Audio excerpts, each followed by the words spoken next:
The Ministry of Marine and Blue Economy says it is implementing a three-pronged strategy that will increase its revenue generation to 2 trillion naira per annum by 2027.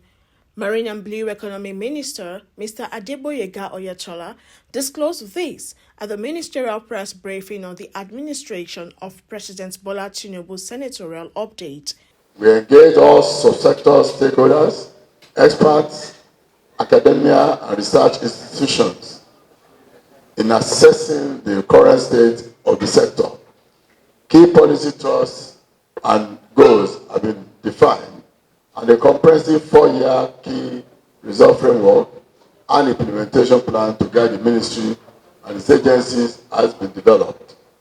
A robust process for the finalization and validation of the policy is ongoing. The national policy on marine and blue economy will be concluded by the grace of God in December 2024. The increase in revenue performance has also been due to a 10% increase in the number of vessels calling at our ports due to strategic investment in port infrastructure in the last 1 year. Mooring boats, patrol vessels, and dredging of the port channels. We also tightened revenue assurance by deploying technology. Similarly, we completed some of the projects we inherited, including the Funtua Port, Port Access Road in One, and rehabilitation of some access roads in Tinkan and Apapa Port. Owing to our determination to improve cargo dwell time at our port, we were on a port 2 months ago to commission a 4.8-kilometer road, and mooring boats are used to safety bar vessels calling at various pilot districts. The mooring boats are a way of further enhancing the security and safety of our maritime space. As a ministry, providing a new environment for investors to patronize the eastern port of One, Rivers, Warri, and Calabar is top on our agenda.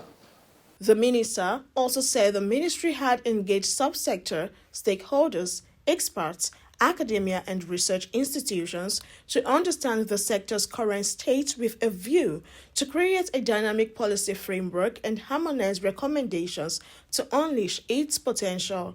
On maritime security and safety, the minister said the ministry ensured the safety of human lives at sea by conducting 474 port state inspections in May 2023. First year achievement of the ministry. Development of the national policy on marine and blue economy. A core objective of the Federal Ministry of Marine and Blue Economy is the creation of a dynamic national policy framework aimed at creating the enabling environment required for the sector to thrive. In this regard, the ministry has engaged all subsector stakeholders, experts, academia, and research institutions in assessing the current state of the sector. Key policy thrusts and goals have been defined, and a comprehensive 4-year key result framework and implementation plan to guide the ministry and its agencies has been developed. A robust process for the finalization and validation of the policy is ongoing. The national policy on marine and blue economy will be concluded in December 2024. Improve revenue earnings. A key measure of success for the ministry is to increase the contribution of the marine and blue economy to national GDP while generating revenue for government for the important tasks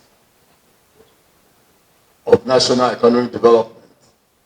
To achieve this, we are currently implementing a 3-program strategy that is focused on 1, blocking revenue leakages, 2, enhancing revenue generations from established sources, and 3, identifying and rolling out new blue economy revenue sources.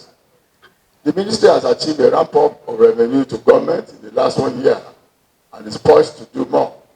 A comparison of Q1 2023 against Q1 2024, revenue performance across the agencies revealed a 92% increase. The NPA has increased revenue from 82 billion to 170 billion. The MASA has increased revenue from 37 billion to 62 billion. Nigerian Shippers Council from 4.8 billion to 8.6 billion. Meanwhile, 1.087 billion to 1.4 billion. We have increased the total revenue from 126 959 074 742 to 242 811 745 385. The increased revenue performance has largely been due to a 10% increase in the number of vessels calling at our port due to strategic investment in port infrastructure in the last 1 year, mooring boats, patrol vessels, and dredging of the port channel. We also heightened revenue assurance by deploying technology. Revenue generation is critical to us. In this regard, we have commenced the rollout of the following initiatives, among others. 1. Commissioning of revenue enhancement studies focused on the ministry, its department, and agencies. The objective is to further identify and block leakages while identifying recommendations to expand current revenue sources. 2. Automation of revenue collection processes to eliminate bottlenecks and enhance transparency and accountability. Deploying revenue assurance technologies to ensure accurate and complete billings in line with established contracts and services rendered. Ensuring the efficient utilization of existing assets through concessions to the private sector and public-private partnerships as required. Investment promotion campaigns targeting both domestic and international investors for investment in marine and blue economy subsectors.